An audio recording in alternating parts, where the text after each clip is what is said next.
नमस्कार दोस्तों, Chauhan dairy farm के यूट्यूब चैनल में आपका स्वागत है। आज हम आपके साथ बात करेंगे। हमारे साथ जो लोग जुड़े हुए हैं उनके मन में एक सवाल है कि गाय की डेयरी की जाए या भैंस की डेयरी की जाए। तो वो कैसे तय होगा? वो तय होगा अपने एरिया के हिसाब से, अपने वर्कलोड के हिसाब से, और दोनों में से कौन ज़्यादा प्रॉफिटेबल है, किसमें बीमारियां कम है, और किसका पालना बहुत आसान होता है और किसके काम को बड़ा किया जा सकता है। तो आज उसी विषय पर हम बात करेंगे। तो सबसे पहले बात करते हैं दूध की। तो अमूमन जो भैंस के दूध का एवरेज होता है वो लगभग 15 लीटर के आसपास होता है। वो 1-2 लीटर ऊपर नीचे हो सकता है, वो तो भैंस की किस्म के और भैंस के साइज के ऊपर निर्भर करता है। तो भैंस का दूध हम मान के चलते हैं, एक भैंस आपको लगभग 15 लीटर दूध देती है। जबकि दूसरी तरफ बात करें गाय की, तो गाय का जो है दूध है वो गाय तो बहुत अच्छी अच्छी नस्ल की हैं, अच्छी अच्छी ब्रीड की हैं। तो गाय का जो, अगर आप डेयरी फार्म करते हैं तो जो अच्छी गाय है उसका दूध का एवरेज लगभग 25 से 30 लीटर होता ही होता है। क्योंकि जब एक डेयरी फार्म प्लानिंग के साथ तैयार किया जाता है तो लगभग 25 से 30 लीटर की अमूमन गाय उसमें ऑन एन एवरेज रहती है। गाय तो वैसे 50-50 लीटर की हैं और 20-20 लीटर के भी हैं, लेकिन हम तुलना करेंगे 25 से 30 लीटर गाय के बीच में। तो दूध की कैपेसिटी के हिसाब से देखा जाए तो गाय का जो दूध है वो लगभग दुगना है भैंस की अपेक्षा। दूसरी बात रहती है अब दूध में कि रेट किसका कितना है। तो अगर आप मार्केट में सेल कर रहे हैं, कुछ डायरेक्ट कस्टमर तक जा रहे हैं, तो हर शहर में दूध के अलग अलग रेट हैं। वो कहीं 70 रुपये भी, कहीं 80 रुपये भी है, लेकिन वो तो अवेलेबिलिटी के ऊपर है कि शहर के आसपास नहीं है। जैसे हमारा फार्म शहर से दूर है, तो हम बात करेंगे डेयरी पे दूध डालने की। तो अमूमन जो भैंस का स्टार्टिंग फैट होती है वो 65 होती है, 70, मतलब 70 का एवरेज मान के चलते हैं। शुरू में जब गाय ताजा बच्चा देती है, दूध देना शुरू करती है, तो उसकी फैट जो रहती है वो लगभग 70 के एवरेज पे चलते हैं। तो पक्के दूध का रेट अगर 55 रुपये होता है, जो अमूमन 54-55 ही चलता है, इससे डाउन भी हो जाता है सर्दियों में, लेकिन अभी 55 रुपये पे कैलकुलेट करेंगे तो भैंस के दूध का जो रेट बैठेगा वो 60-62 रुपये के आसपास बैठता है। 60 से 65 रुपये के बीच भैंस के दूध का रेट बैठता है। जबकि इसी रेट पर अगर हम गाय की बात करें, जो गाय की फैट अमूमन हमारे फार्म पे भी चल रही है 38, 40, 42 के आसपास चलती रहती है। तो सर्दियों में तो ज्यादा चलती है। तो सर्दियों के अगर हम 40-42 पे भी कैलकुलेशन करें तो गाय के दूध का जो रेट है वो 42 रुपये के आसपास बैठ जाता है एवरेज का। तो भैंस का दूध जो 60 रुपए के आसपास बिकता है डेयरी पर, वो गाय का दूध 40-42 रुपए के आसपास बिकता है। तो उत्पादन मैंने आपको बता दिया कि गाय का दूध लगभग दुगना होता है और भैंस का दूध लगभग आधा होता है कंपेयर देन गाय। अब बात करते हैं तो होगी दूध की, गाय के दूध की और उसके कितने पैसे का वो बिक रहा है। दूसरी चीज जो रहती है वो रहती है पालने की कंडीशन, मतलब मैन पावर, रख रखाव, उसके लिए क्या व्यवस्था रहती है। तो दोस्तों, अगर हम कमर्शियल डेयरी फार्म की बात करें, जैसे गांव में तो चलो 2-2, 4-4 रख लेते हैं, खुद ही आदमी काम करता है, तो उस टाइम पे तो ना लेबर की आवश्यकता पड़ती है, ना चारे की आवश्यकता पड़ती है। तो आदमी को कोई स्ट्रगल महसूस नहीं होता, क्योंकि हम खुद ही करते रहते हैं और अपनी जो मेहनत होती है किसान को वो दिखती नहीं है। लेकिन हम डेयरी फार्म की बात करें, जैसे हमारा डेयरी फार्म बना हुआ है, तो वो कहते हैं जब व्यवसाय की दृष्टि से अगर हम करते हैं तो हर चीज का हिसाब होता है। तो पहले हम बात करते हैं गाय के रख रखाव की। तो गाय के रख रखाव में तो ऐसा होता है कि गाय को, जो हमारे यहाँ चल ही रहा है कि हम साइलेज पे हम पालते हैं, साइलेज के गड्ढे में हमारे पास ऑलरेडी तैयार रहता है। तो आधे, जैसे हमारे पास भी 25 गाय हैं और लगभग 25 बच्चे हैं, तो जो फीडिंग का टाइम हमारा लगता है वो केवल 2 आदमी हैं हमारे, वो 40 मिनट में हमारा चारा डाल देते हैं। मतलब लाके प्लेटफॉर्म हमने बना रखा है, साइड में दोनों साइड को, इधर से इधर को डाल दी, इधर से इधर को डाल दी। तो गायों में जो 2 ही काम होते हैं मेन, फीडिंग और मिल्किंग। तो फीडिंग का जो टाइम है लगभग 1 घंटा हम मान लेते हैं, 40 मिनट में चारा डल जाता है और 20 मिनट में फीड डल जाती है। तो लगभग 1 घंटा का काम रहता है, 1 से 1.5 घंटे का काम पूरे दिन में रहता है फीडिंग का और उसका। और बाकी मिल्किंग तो मशीन से होती है। तो बहुत मतलब गाय के में फार्म को मैनेज करने के लिए बहुत कम लेबर लगती है। जैसे अभी आप देख सकते हैं हमारे पास केवल 2 ही लोग हैं और लगभग 50-25 गाय और 25 जो हमारे बच्चे हैं उनको ये कवर अप कर रहे हैं। बस जो वर्किंग है पूरी फार्म की यही देख रहे हैं। तो गाय के लिए 50 गाय को मैनेज करने की, 50 गाय छोटी बड़ी जो भी हैं उनको मैनेज करने के लिए केवल 2 आदमी हैं। जबकि भैंस की कंडीशन की अगर हम बात करें, क्योंकि हम घरों में भी देखते हैं, हमारे पास और भी गाय के भैंस के फार्म है, तो वहां पे भैंस में जो सबसे बड़ी समस्या रहती है कि भैंस को हम साइलेज नहीं दे सकते हैं। साइलेज भैंस कम भी खाती है, और दूसरा साइलेज में समस्या रहती है कि भैंस को साइलेज ना एक रिच फूड होता है, तो इसकी वजह, तो स्टार्च भी होता है उसमें, और तो उसकी वजह से गाय में, भैंस में फैट बढ़ जाती है। तो उसमें कंसीव करने की भी दिक्कत आती है, और मतलब जिसे कहते हैं लादा ले जाती है, शरीर को वेट गेन कर लेती है। तो उसकी वजह से क्या होता है, वो अगली पीढ़ी में प्रेग्नेंट होने में दिक्कत करती है। तो उसको ना मिक्स चारा दिया जाता है या हरा चारा दिया। आपने जितने भी डेयरी फार्म देखे होंगे वहां पे सब हरा चारा दिया जाता है। तो आप खुद सोच सकते हैं, जो 50 गाय के लिए केवल हम 1 से 1.5 घंटे में 2 आदमी हमारे चारा कर देते हैं, तो अगर फील्ड से 50 गाय अगर भैंस की अगर तुलना करते हैं तो भैंस के लिए 4 से 5 आदमी चाहिए जो फील्ड से गोद काट के ला सके। 2-4 घंटे में काट के लाएंगे, फिर कटिंग करेंगे, फिर उनको डालेंगे। तो चारे की दृष्टि से भी गाय बहुत आसान है और भैंस में बहुत ज्यादा कॉम्प्लिकेशन है। आपको जगह भी चाहिए, रोज ताजा चारा आएगा, खेत से कट के आएगा, फिर उसकी कटिंग होगी, फिर उसको डाला जाएगा। तो चारा मतलब फीडिंग की दृष्टि से गाय की तुलना में भैंस में बहुत ज्यादा दिक्कतें हैं। दूसरी बात आती है मैन पावर मैनेजमेंट की। जैसे अब गाय है, जैसे आप हमारा फार्म देख सकते हैं तो ये खुली है, मतलब 2 घंटे मिल्किंग के टाइम पे केवल इनको बांधना है, अदरवाइज ये खुली रहती है, किसी मैन पावर की कोई आवश्यकता नहीं है। पानी ये स्वतः पी लेती है और बहुत टेंशन फ्री जीवन है। हमारे आदमी भी लगभग फ्री रहते हैं। जैसे एक आदमी हमारा भी सो रहा है आराम से, 8 से 9 बजे इन्होंने अपना काम खत्म कर रेस्ट मार रहे हैं। भैंस के केस में बिल्कुल उल्टा होता है, क्योंकि भैंस को हम खुला नहीं छोड़ सकते हैं। कुछ लोग छोड़ सकते हैं लेकिन उसमें रिस्की रहता है। हमारे पास भी जब घरों में गाय भैंस थी तो दिक्कत ये थी कि भैंस जैसे हम चराने भी लेके जाते थे तो भैंस थोड़ी आक्रामक प्रवृत्ति की होती है, ताकत होती शरीर में तो आक्रामक रहती है। आपस में भिड़ गई, सींग होते हैं, सींग कहीं टच कर गया, किसी का सींग टूट गया, लड़ाई भी ये करती हैं, तो आपस में भी लड़ लड़ा के इंजर्ड हो जाती हैं। तो भैंसों को लिए फ्री छोड़ना मुश्किल काम होता है। अगर आप फ्री नहीं छोड़ेंगे तो सबसे पहली जो चीज रहती है वो है कि पानी की व्यवस्था। अब जैसे ये खुली है तो अपने आप पी लेती हैं। अब 3-3 बार गर्मियों में से 3-3 4-4 बार आपको पानी पिलाना पड़ेगा। अगर आप मैनुअल पानी नहीं पिलाना चाहते, अगर आप चर बना रहे तो उसके लिए आपको जगह भी बहुत डालनी पड़ेगी, व्यवस्था में बहुत पैसा खर्च करना पड़ेगा। तो रख रखाव की दृष्टि से भी गाय बहुत आसान है और भैंस का काम मुश्किल है। तीसरी चीज ये रहती है, अब हम बात करते हैं रख रखाव हो गया, अब रहती बीमारी। बीमारी के केस में जो रहता है कि भैंस में बीमारियां होती हैं लेकिन कम होती कंपेयर देन गाय।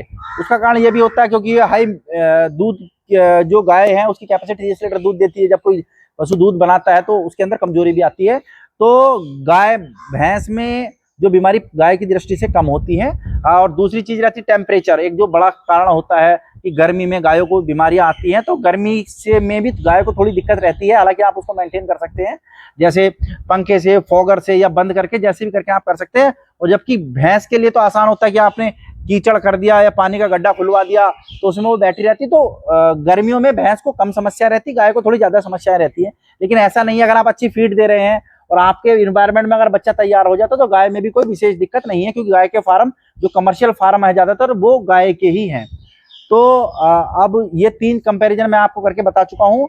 और चौथी चीज रहती है इन्वेस्टमेंट, जो मेन चीज है कि सबसे पहले जब प्रोजेक्ट कोई फाइनल होता है तो उसमें पैसे की बड़ी इंपॉर्टेंट बात रहती है। तो अगर 15 लीटर की जो हमने तुलना की है, 15 लीटर की जो भैंस है वो अमूमन आपको, अगर अच्छी ब्रीड पे आप जाएंगे और अगर आपको पहचान है तो आप लगभग 1.5 लाख रुपए कम से कम इस टाइम मार्केट में रेट चल रहा है। 1.5 लाख मिलनी भी मुश्किल हो जाती है, लेकिन अगर आप अच्छे से ढूंढेंगे, कहीं अच्छी किसी डेयरी में जाएंगे ब्रीडिंग सेंटर में, तो आपको 1.5 लाख रुपए में मिलती है। तो 1.5 लाख रुपए की भैंस ला करके आप 15 लीटर दूध बनाएंगे।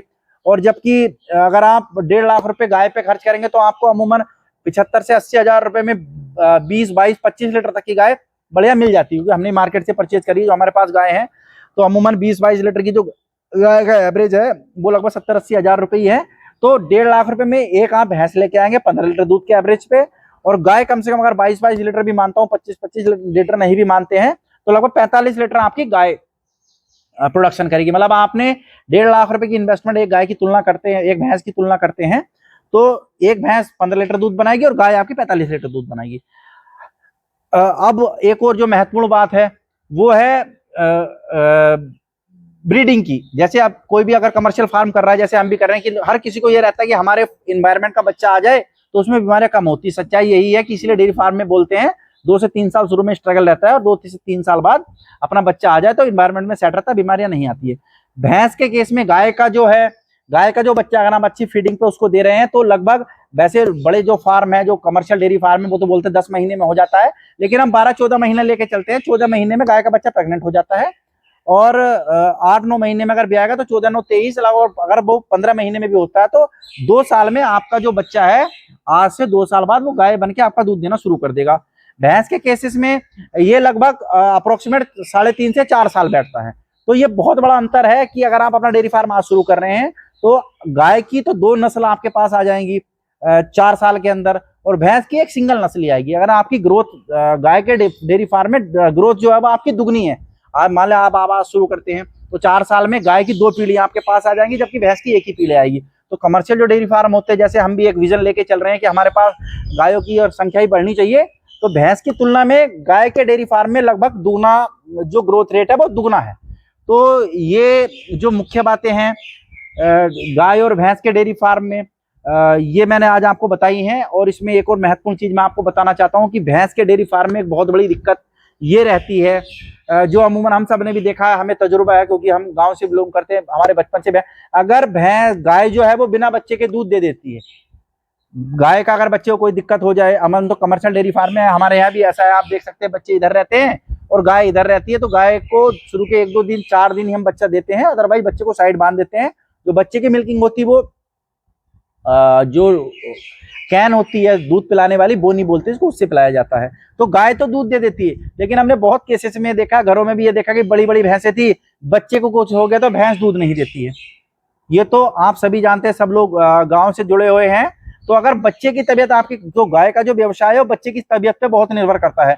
अगर आप 15 गाय भैंस लेके आते हैं और अगर भैंस के बच्चे को 4 को भी समस्या हो गई, तो इसमें से 90% चांसेस ये रहते हैं कि भैंस आपको दूध नहीं देगी या बहुत कम दूध देगी। ऐसा ही एक्सपीरियंस बिल्कुल हमारे साथ हुआ है। हमारे पास में एक गांव है, वहां पे ग्राम प्रधान जी ने डेयरी की थी, 15 भैंस लेके आए थे, बहुत अच्छी सी, वो गुजरात से। और केवल कुछ कह सकते हैं कि कुछ रहा होगा कि उनके ऑलमोस्ट सारे बच्चे जो थे वो एक्सपायर हो गए। तो कंडीशन ये हो गई कि उनको अपनी सारी भैंसें बेचनी पड़ी हैं, भैंसों ने दूध नहीं दिया, डेयरी फार्म नुकसान में जाने लगा, तो उन्होंने अपना भैंस का डेयरी फार्म ही बंद कर दिया है। मैं 2-3-4 दिन के अंदर आपके साथ उनसे बात भी कराऊंगा ताकि आपको प्रैक्टिकल चीजों का पता लगे। उनका 15 भैंस का डेयरी फार्म बंद हो गया है, अब वो गाय की तरफ जा रहे हैं। कल परसों हमारे पास आए थे वो कि आप हमारे यहाँ भी आके देखिए, हमने भैंस का फार्म किया था, उसमें ऐसे ऐसे दिक्कत आ गई थी, बच्चे खत्म होने की वजह से, क्योंकि फेमस था कि भैंस का किसी ने, हमारी एरिया में अमूमन बहुत कम डेयरी फार्म है और अमूमन जो है वो गाय के हैं। भैंस का डेयरी फार्म किया तो दूर दूर तक चर्चा की थी कि वहां के प्रधान जी ने भैंस की डेयरी की है, तो वो डेयरी बिल्कुल बंद हो गई है, अब वो गाय पे शिफ्ट हो गए हैं। तो मैं उनके भी विचार आपके साथ शेयर कराऊंगा, 2 से 3-4 दिन बाद में वहां जाऊंगा तो आपके साथ में उसके लिए भी एक वीडियो पेश करूंगा। तो दोस्तों, ये दोनों के फील्ड का मैंने आपको कंपेयर करके बता दिया है। और एक चीज रहती है एक्सपीरियंस, कि चलाने वाले को क्या एक्सपीरियंस है। मैं फिर भी आपको रिकमेंड करूंगा, जो हमारी राय है, कि अगर आपको गाय का तजुर्बा है तो आप गाय की साइड जा सकते हैं, और भैंस का तजुर्बा है तो आप भैंस की साइड भी जा सकते हैं। भैंस में जो कमियां वो मैंने आपको बता दी, गाय में जो कमियां वो मैंने आपको बता दी हैं, लेकिन तजुर्बे से आप 10-20% जो प्लस माइनस होती है उसको मैनेज कर सकते हैं। और सबसे बड़ी बात जो बहुत महत्वपूर्ण है कि ओवरऑल प्रोडक्शन किसका कितना है। तो गाय का, भैंस का जो है वो 90-100 दिन ही प्रॉपर पीक पे दूध देती है, उसके बाद उसका दूध ड्रॉप कर जाता है। और अगर भैंस की नस्ल बढ़िया ना हो, जैसे हम घरों में देखते हैं, हमारे पास भी घर में एक भैंस थी, वो जैसे ही प्रेग्नेंट होती है, अब भैंसों में दिक्कत होती है। अब तो देखो जो टॉप क्वालिटी की है, जो ब्रीडिंग डेवलपमेंट पे काम चल रहा है, उनका तो देखो हमें मतलब 2-4 का तजुर्बा। हालांकि पहले मैं आपको एक बार बता दूं, जो अगर भैंस प्रेग्नेंट हो जाती है, हमारे यहाँ भी कुछ भैंसें थी, वो प्रेग्नेंट हो गई 1-2 महीने में दूध खत्म कर देती हैं। तो भैंस का जो पीरियड देखा जाए वो 5 से 6 महीने मेन होता है, 180 दिन के आसपास ही होता है। प्रैक्टिकल बात बता रहा हूं मैं, पेपर में ज्यादा भी हो सकता है, लेकिन प्रैक्टिकल होता है। ब्याई गाय 3 महीने बढ़िया दूध दिया, उसके बाद प्रेग्नेंट हो गई और 2-3 महीने के अंदर वो लगभग दूध खत्म भी कर देती। कुछ गाय, कुछ भैंसें कम करती हैं, तो वो भी 6 महीने के आसपास, 5-6 महीने के आसपास बंद कर देती हैं। जबकि गाय के केस में ऐसा बिल्कुल नहीं है। गाय की नस्ल के ऊपर निर्भर करता है कि वो लगभग 6 महीने, मतलब 3-4 महीने, 2-3 महीने में प्रेगनेंसी होती है, और उसके बाद 6 महीने तक अगर इन्वायरमेंट बढ़िया है, आपकी फीड बढ़िया है, तो दूध का जो फ्लो वो कंटिन्यू चलता है। मैं आपको बता दूं, हमारे पास 2-3 गाय ऐसी हैं जो 8-8 महीने तक, जो साइज में तो बहुत कम है, हालांकि वो 22-22 लीटर कैपेसिटी की है, लेकिन वो 8 महीने तक कंटिन्यू दूध देती है, 16-16 लीटर। तो उससे क्या होता है कि हमें नुकसान नहीं होता, गाय कभी भी हमारा पैसा नहीं खाती है। भैंस में क्या होता है, अगर 2 महीने पे, 3 महीने पे भी उसने दूध छोड़ दिया और 10 महीने में भी आती है। एक सबसे बड़ा जो रहता है कि गाय 9 महीने में भी आ लेती है और भैंस 10 महीने में आती है, तो 1 महीने का वो एक्सेस हमेशा चलता है, 1 महीने का एक्सेस खर्च भैंस हमेशा लेके चलती है। तो गाय जो आपका मिल्क, टोटल मिल्क प्रोडक्शन है, वो लगभग देखा जाए तो 7-8 महीने तक वो अपना खर्चा अपने आप निकालती है, आपकी इससे कुछ लेती नहीं है। भैंस के केस में ऐसा होता है कि वो दूसरे तीसरे महीने की प्रेगनेंसी के बाद ही खाना आपसे, मतलब डेयरी आपके बजट से वो लेना शुरू कर देती है। तो दोस्तों, गाय का जो प्लस पॉइंट था वो मैंने आपको बता दिया है। गाय, हमारी नजर में गाय में जो 2 सबसे अच्छे प्लस पॉइंट है वो यह है, तो गाय का मिल्क ज्यादा होता है, वो 6-7 महीने तक कंटिन्यू दूध देती है, तो डेयरी पे कभी वो लोड नहीं डालती, केवल लास्ट के 1-2 महीने में उसको ड्राई किया जाता है, तो वो अगले सीजन के लिए तैयार होती है, तो वो डेयरी पे लोड नहीं डालती है। मिल्क प्रोडक्शन अच्छा होता है। और दूसरी चीज ये है कि जो हम सोच के चल रहे हैं, हर कोई सोचता है कि आपका जो बच्चा है वो 12-13 महीने प्रेग्नेंट हो जाएगा, अमूमन 10 में भी हो जाता है, लेकिन हम 12-13 लेके चल रहे हैं, स्ट्रॉन्ग फीड नहीं दे रहे हैं, बिल्कुल एवरेज खर्चे में पाल रहे हैं। तो 2 साल में आपका बच्चा भी आ जाएगा, जबकि भैंस का बच्चा आपके यहाँ 4 साल में भी आएगा।